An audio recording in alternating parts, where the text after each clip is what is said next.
Hello po, Doc Tina. Max capacity daw po yung Zoom. Yeah, because they're using the capacity for anatomy and not all have left anatomy. That's the problem that was explained to me by Miss Joyce de la Cruz from IT. But I've also texted her and we've also informed IT. So the students will be joining us shortly. Okay. Thank you po, Doc.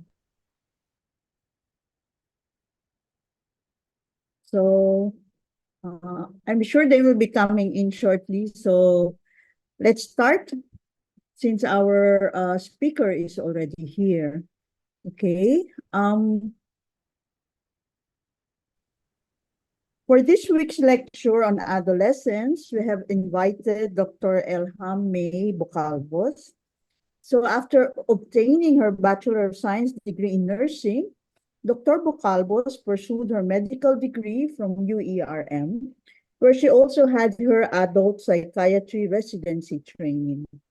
She had her subspecialty training in child and adolescent psychiatry at the Philippine Children's Medical Center, Child Neuroscience Center.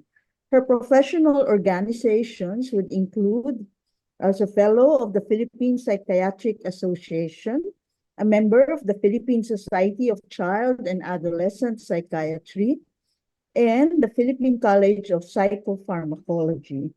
She is presently a consultant at our institution at the National Children's Hospital, Tahanan Nating Community Center and Medical Center in Taguig. She is currently an assistant professor in the College of Medicine. And to talk to you about adolescence for this afternoon, we have the department chair of the UERM Department of Psychiatry, Dr. Elham Bocalbos. Good afternoon. Thank you, ma'am, for that introduction. All right. I'm happy to be giving this topic. It's one of the topic that I am very interested in, and I like talking to adolescents also. So I'll be talking about the adolescent period. Okay, and the learning objectives includes describing the concept of the adolescent's normal development, theories that explains the development in an adolescent, and the components in the development, as well as social influences. Okay, adolescence is a transition from being considered dependent children to being regarded as independent adults. So it's a maturation of childhood and adulthood, and also mark physiological signs of surging hormones. And this is also a time when peers become their object of interest and importance, displacing their in psychiatry, we term it, we call this as libidinal attachment from parents.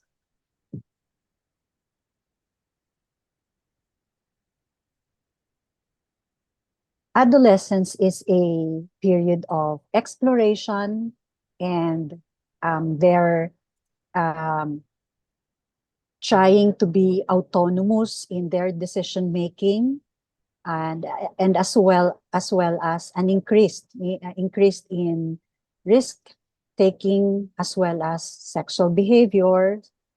And there is in this period also happens the integration of the concept of the self from the previous experiences, and how people perceive them. So the intellectual pursuits and social belonging is also sought during this time. So changes during this period spans physical, the psychological, and emotional domains. So the brain of an adolescent is called a work in progress. So the prefrontal cortex which is that area in the brain that is responsible for the higher brain function, which includes decision making, problem solving, intelligence, and emotional regulation, or the task that as a CEO is expected to perform. And because it is last to develop, this explains the findings that adolescents have a propensity to take risks and act without considering long-term consequences. So during the early part of growth in this period, there are only little blue areas which represent uh, the maturing brain. And as one matures, the blue area spreads all over the brain. And also, the pruning process continues. So there is also elimination of neural connections. So those area that are not needed. So they lose the connections, and there is also loss of gray matter, but there is increase in myelination, which also shows the increase in processing, the processing or the cognitive speed. And but while maturation slowly happens, the patterns of timing of these brain changes have implications for cognitive function. So the adolescent has an increasing ability to master over complex challenges of academics, interpersonal and emotional tasks, while searching for new interests, talents, and social identities. The cortical gray matter is at peak, which enhances their ability to understand social situations or control the impulses and able to plan for their future or able to anticipate. And while the white matter volume also increases during this time, it allows increased connectivity and enhancing abilities to acquire new competencies, to master or learn new technology.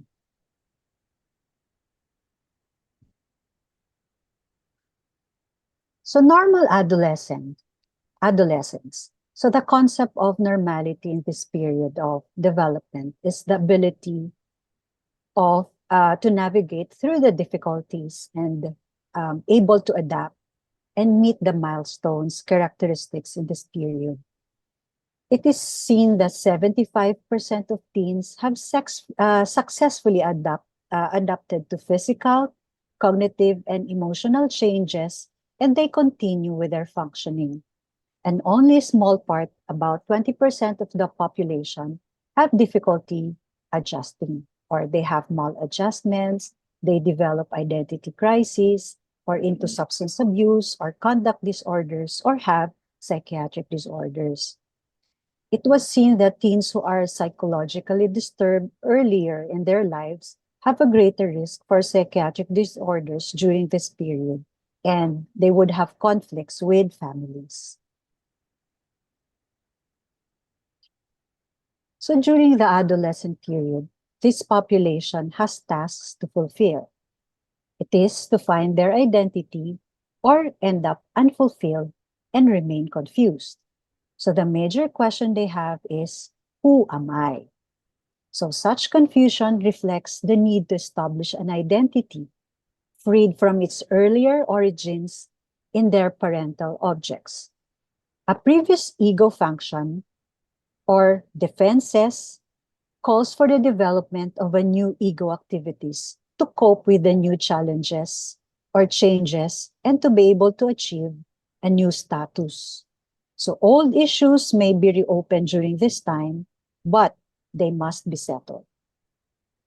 And the basic virtue that is expected to be developed is fidelity. And the important events for teens are social relationships. So several theories discuss on the development of teens, like Erik Erikson, the proponent of the psychosocial development theory. According to Erik Erikson, the normative task of an adolescent is identity versus role confusion. So here happens the integration of the child's past with the current changes, and adaptation takes place, which is called ego identity. So what is ego identity? This is the conscious adaptive self that is constant. So it's a pattern already. Also happens is the exploration of their psychological self, which is manifested in their identification with their idols or heroes and people they look up to, and engagement in political issues.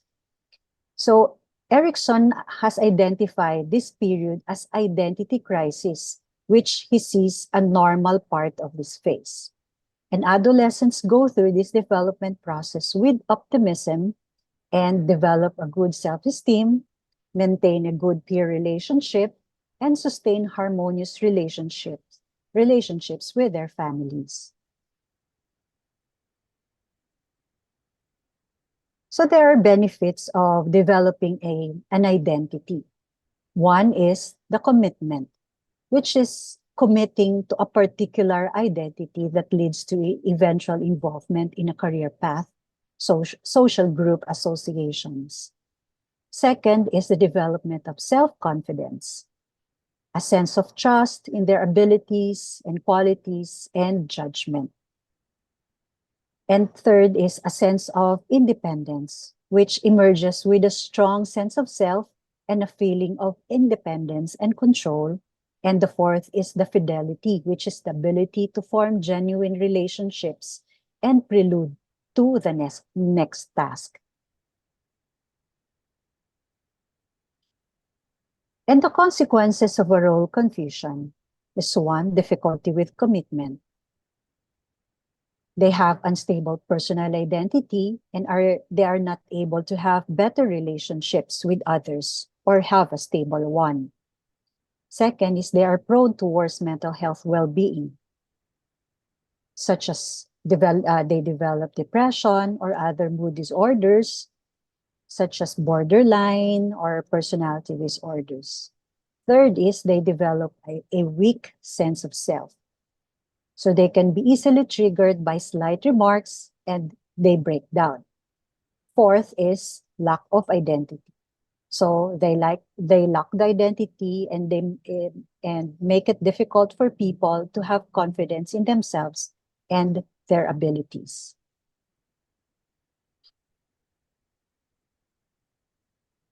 Okay, adolescents' concept of identity was also described by James Marshall. He is another influential theorist who expanded on Erickson's concept of identity crisis and confusion.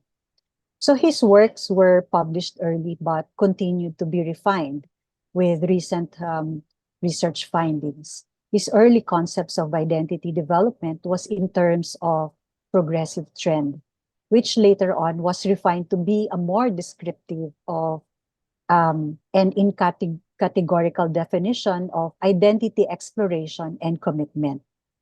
It also described 4 categories of points along the continuum of the identity development, which he called identity status. So these 4 status describes different identity conditions ranging from a diffuse to a general individual identity to a precise and highly specific individual.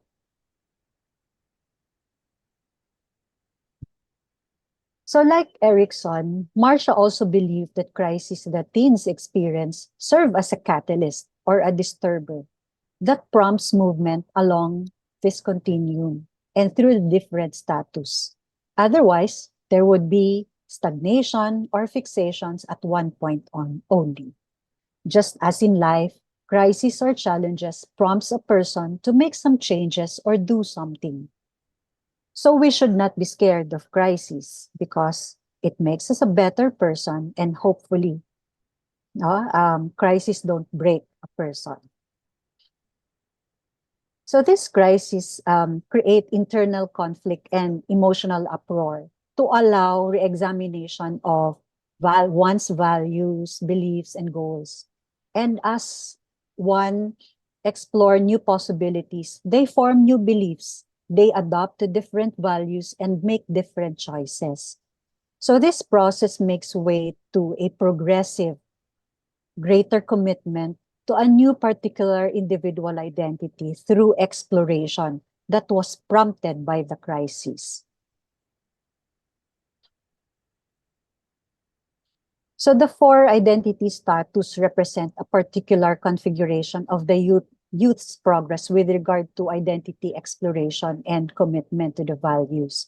Okay, so though these different identity statuses are in some sense progressive, in the sense that they flow from one to the next. But Marcia's theory does not assume that every adolescent will pass through and experience all four identity statuses. Some youth may experience only one or two identity statuses during the adolescent period. And there is no assumption that the identity status is uniform across all aspects of their development. Some may have different identity statuses and across different domains such as work, religion, and politics. So Marcia's theory accounts for a multidirectional movement between and among the various identity statuses. For instance, a teen may experience a traumatic event such as parental divorce or a violent assault, which may cause them to reevaluate their understanding of the world and their value system. So this type of crisis may cause them to retreat to a previously enacted identity status. And as they integrate into a new information, they develop a different status. So we go to the first one, the identity diffusion. So in this status, these are the youth who have neither explored nor committed to a particular identity. So this identity status represents a low exploration and a low level of commitment. So these adolescents have not considered their identity at all and haven't established any life goals. So motivation is hedonic, but they avoid discomfort. An example is D, who stumbled his way through high school and graduated last year. And D still doesn't know what he wants to do with his life. In fact, he hasn't really given much thought at all to what he'd like to accomplish. He hasn't applied to any colleges or technical schools. He still works part-time at a pizza shop, a job he started while in high school so that he could have little extra spending money. He doesn't earn enough money to live on his own, so he lives with his parents, but he doesn't pay them any rent or even pay for his own groceries. Nonetheless, he hasn't even considered applying for a better paying full-time job. Whenever his frustrated mother asks, "What are you doing with your life?" he just mutters, "I don't know." D hasn't even considered this question and has no goals or plans of any sort. We go to the second identity, the identity foreclosure. Here, there is a low degree of exploration, but a high degree of commitment. So they are not actively trying to determine what is important to them, and they are not questioning the values and beliefs that they have been taught, and they obtain their identity simply by accepting the beliefs and values of their family, the community, and culture. An example is F, a 17-year-old applying to the same college that her mother and grandmother both attended. And she has decided to major in elementary education.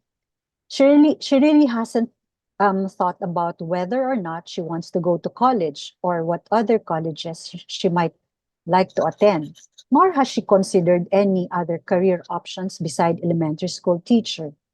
If asked about her plans, she might say, "All the women in my family became elementary teachers for a few years, and they stayed home with their own children. My mom and grandma seem to do just fine, so it seems good enough for me. So F has accepted she will be just like all other women in her family.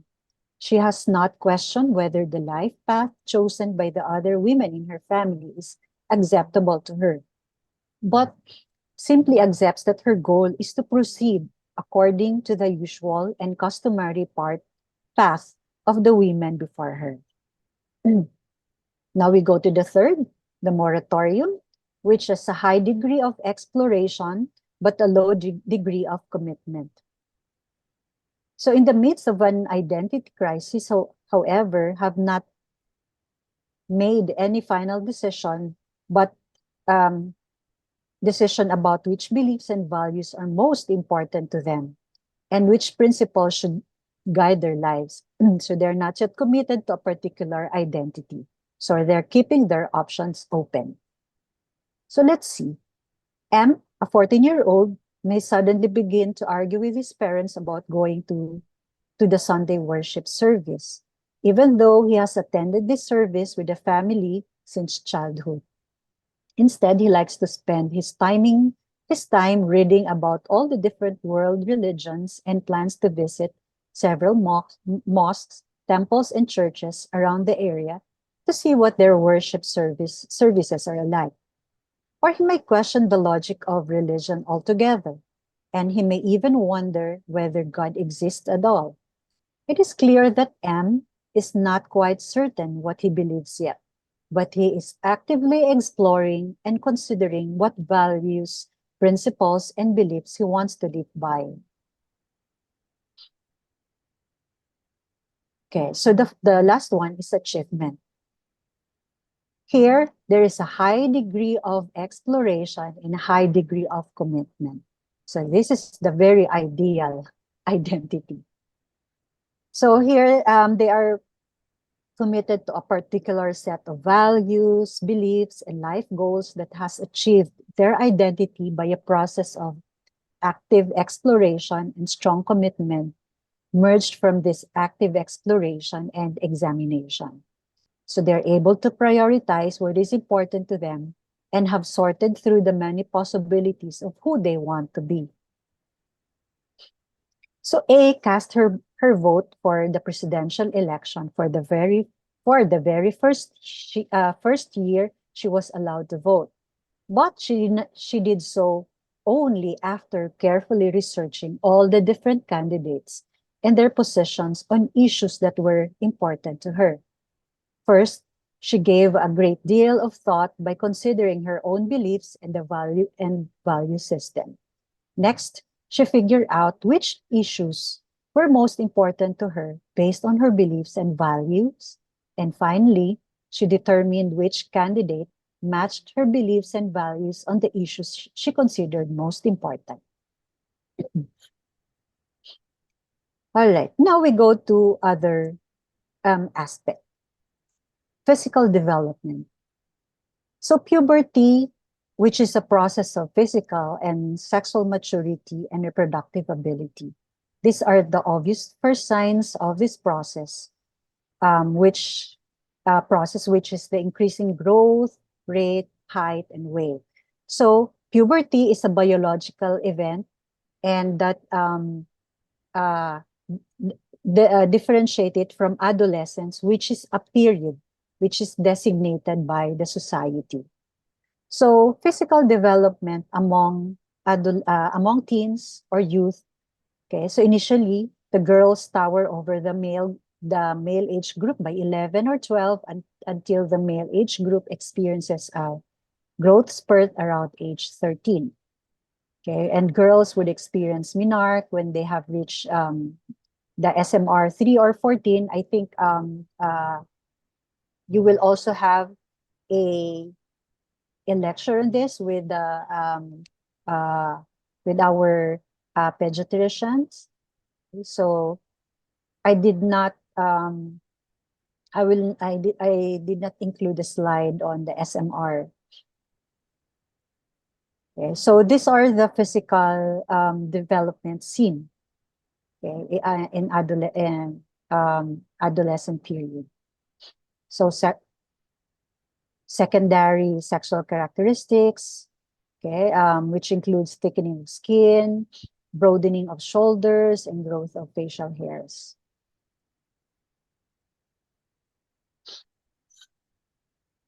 Okay, so a child's cognitive apparatus undergoes dramatic formation throughout adolescence. So the maturation of the child's capacity for thinking and memory is as significant as the physical changes during this period. So cognitive maturation or development means how children think, explore, and figure things out. So it is the development of knowledge, skills, problem solving, and disposition, which helps children to think about and understand the world around them. So brain development is important also. It is important part of cognitive development. So cognitive maturation includes an expanded abilities within the category of the executive functions of the brain, which I mentioned earlier. So there's a shift from being concrete thinkers to able to do some abstract thinking. So they expand their logical deductions beyond just being concrete experiences, okay? And they start having, achieving capacity for being idealistic, they are on their everyday life. Jean Piaget, according to Jean Piaget, the maturation during this period is called the concrete operational thinking. No, sorry, from concrete operational thinking to formal operation. So this process happens as one adapts to stimuli that demand one to come up with a hypothetical responses and the ability to generalize from specific situations. So the adolescents would have increased ability to draw logical conclusions in scientific pursuits. Okay, so they have the abilities for self-observations and self-regulation. They start being aware of their own abilities, such as intellect, the athletic gifts, or being the artistic gifts. And on certain situations, they use an omnipotence belief system that reinforces their sense of immunity from danger, even when confronted with some risks. So an important cognitive task in adolescence is to identify and gravitate towards those pursuits that matches their cognitive strength. Also, according to Piaget, adolescents' ability to adapt is influenced by social relationships and dialogue between peers and social cognitions, which is a very important part of cognitive development in adolescence. So that's why we want teens to have to socialize, to talk to their classmates, even to their cousins or children their age, because it helps improve their cognitive maturation. So unlike biological criteria, which has a clear definition of puberty, social development of adolescence is variable because it is designated by society. And at this period, the peers become very important. But the method of socialization and the sociability have changed over the years with the onset of social media. So the development of the socialization development during this period is finding acceptance in peer relationships and having a mature social recognition. So finding acceptance of peer relationship is being able to belong to a peer group. That is very important for teens to have a sense of well-being.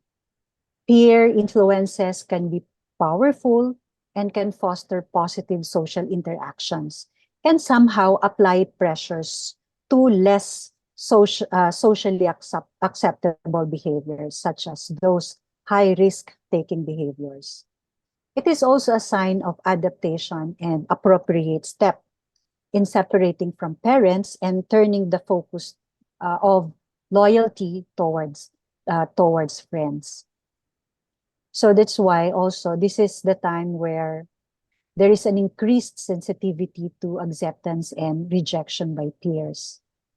That at times they experience high interpersonal stress.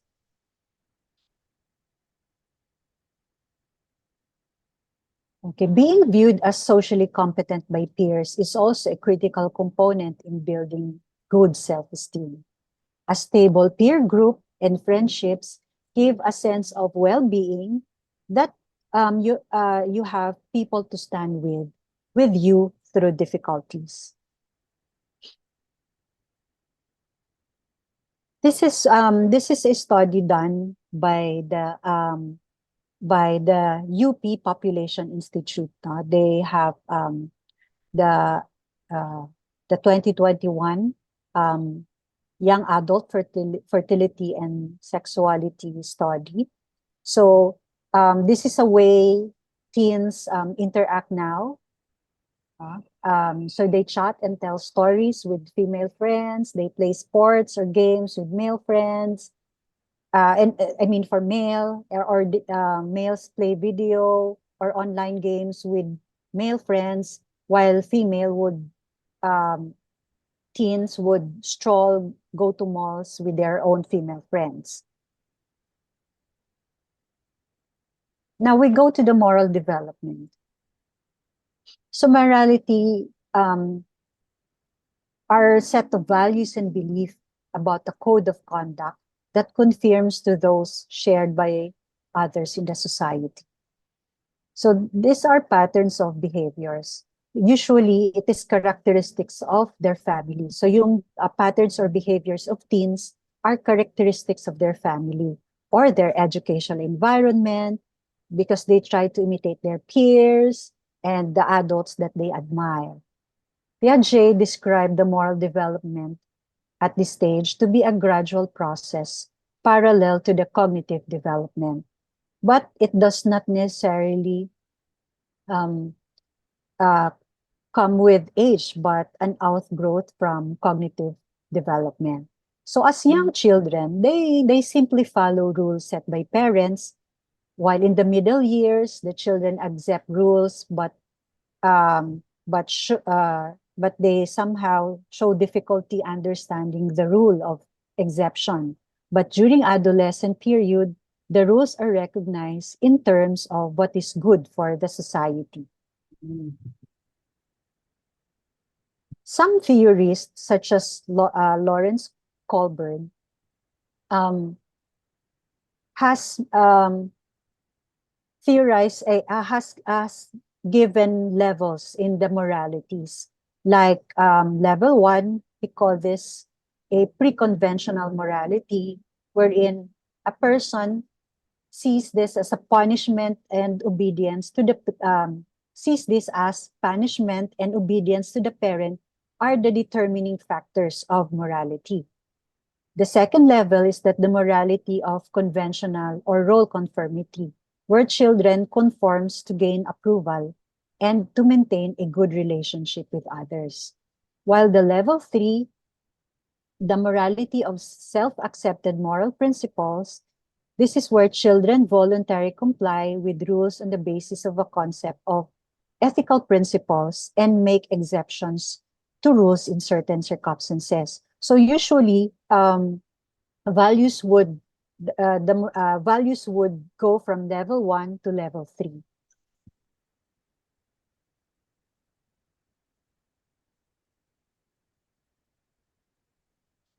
Okay, so one issue of adolescence is self-esteem. This measure, the measure of one's self-worth, is based on the perceived success and achievement, as well as the perception of how one is valued by peers, family members, teachers, and the society they live in. One important correlate of good self-esteem is the perception of a positive physical appearance and high value to peers and family. And the second correlate would be academic achievement or athletic abilities or having special talents. So positive feedback received from peers and family mediates self-esteem of an adolescent. Girls have more problems maintaining self-esteem than do boys, and they generally rate themselves with lower self-esteem in adulthood.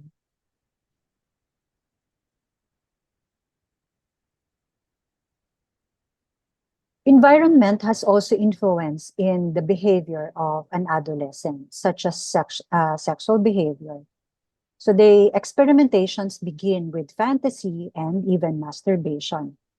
So there should be a balance between healthy sexual experimentation and emotionally and physically safe sexual practice, which can be a major challenge for the society. So other influence, they have also seen that there are also other influence in an adolescent sexual behavior. One is the personality traits, which is associated with sexual behavior, the higher levels of impulsivity, which is associated with a younger age at first experience of sexual intercourse, and the higher number of sexual partners and unsafe sex or having a sexually transmitted infection. Gender also has an influence wherein male adolescents initiated sexual intercourse at a younger age than female. And the younger teenage girls, when she has sex for the first time, um, the more likely that she is to have unwanted sexual activity. And the addictive effects of more highly educated families, social and religious youth groups, or school-based education programs can be credited to the decline in high-risk behavior among adolescents. And religion and having moral values were reasons that teenage girls abstain from sex. So here's another report from YAPS. This is the 2021 Young Adult Fertility and Sexuality Study key findings. They have seen that about 20 million or 19% of the population were youth or teens or adolescent. So they have seen a decline in youth raised by both parents. So nasaan kaya yung mga parents, no? So there is also increase in working students. They have seen decrease in youth who are smoking and drinking, and they're seeing this as possible effect of the sin tax. And there is a decline in teenage pregnancy, but they have seen that the use of contraceptives increased, and worsening of mental health were also part of this preliminary study.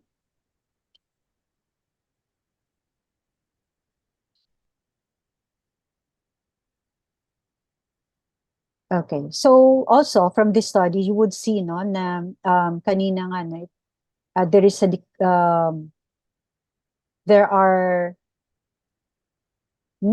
youth no never married, no mas madami pa rin no for male, female or both sexes, but there are youth who are living in or formally married.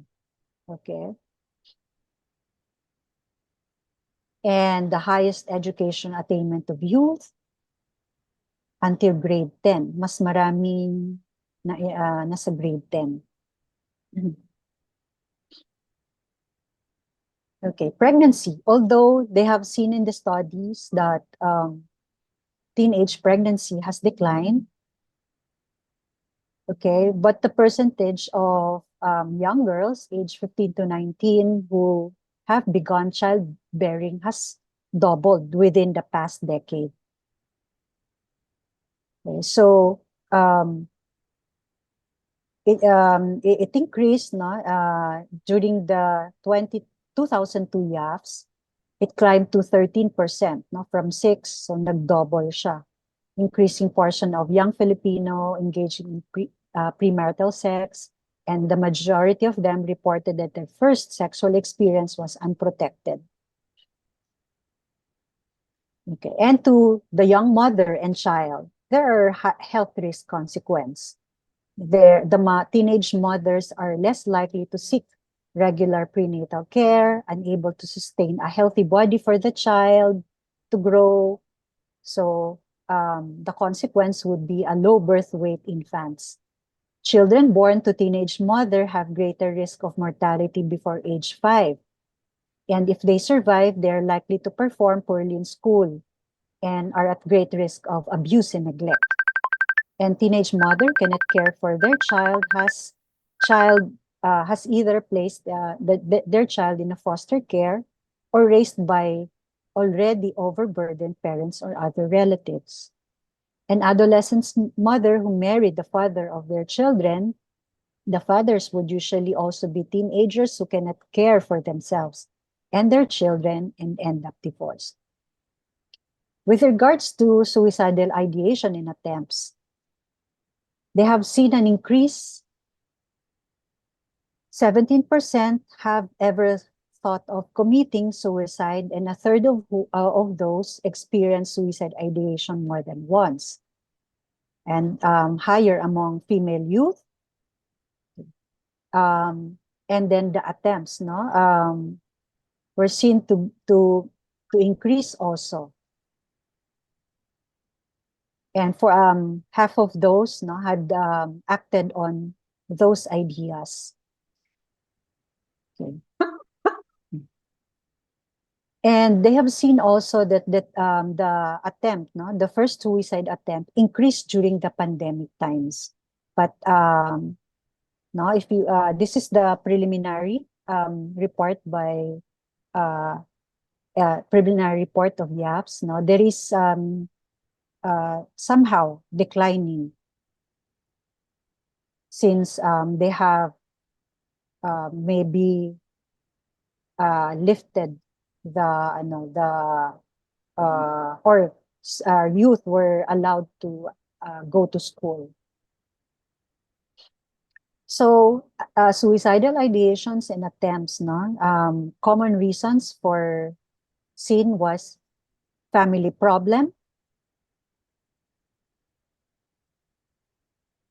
All right. Now we go to another issues among teens is violence.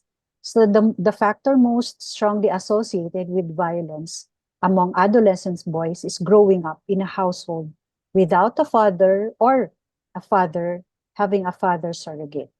So bullying, also under violence is the use of one's strength or status to intimidate or humiliate or injure another person of lesser strength or status through physical, verbal, or social intimidation or isolation.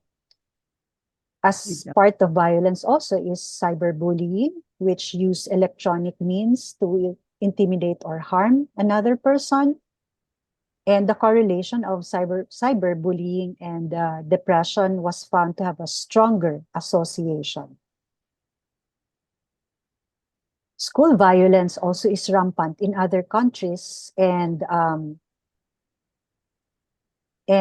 traits seen include impulsivity. Teens who are impulsive, they have learning difficulties, they have low IQ or fearlessness, and correlation seen among children who witness violent acts and aggressive behaviors as they grow up, either as a victim, as a victimizer, or as a victim. So sexual offense, this is victimizes, the offenders victimizes children and peers or adults. So etiological factors seen among juvenile sex offenders include maltreatment, exposure to pornography, substance abuse, or aggressive role models. When dealing with adolescents, it is important to give them privacy and practice confidentiality. So pediatricians uses a structured interview or the heads, right, when they interview teens. There are also screening tools that we use for teens to screen them for depression using PHQ-9. Yeah, this is both PHQ-9. And this is for impulsivity. And cage question, this is used to screen for alcohol abuse.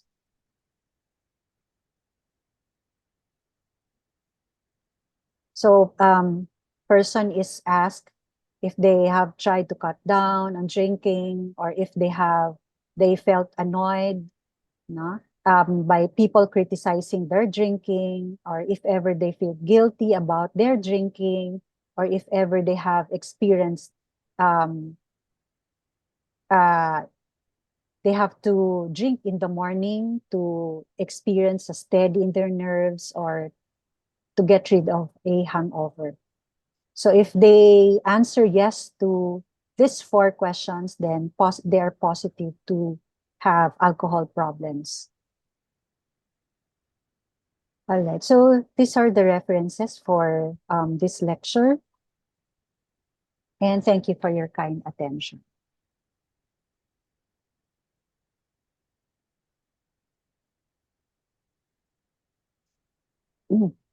So thank you, Dr. Bocalbos. Do we have any questions from the floor?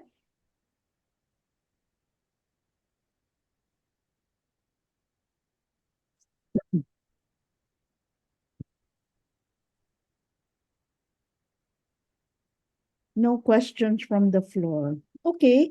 With Dr. Elham's, unless you have questions that were sent to you privately, Doctora.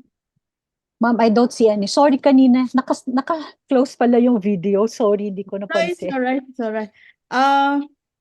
So, Ma'am, we'll just I don't see any questions. question Okay. po in the That's chat okay. box. If there are no questions, we'll just write, with your permission, Dr. Bocalbos, I will put down your UERM email address so that the students can ask you for whatever clarifications or further questions. Thank you very much to everyone for attending this afternoon's class. I just would like to remind our students that in the discussion board in Canvas, there is a page there regarding feedback from your first long examinations. We'll see you next week. Bye-bye. Thank you. Thank you Thank you. po. Thank you po. Thank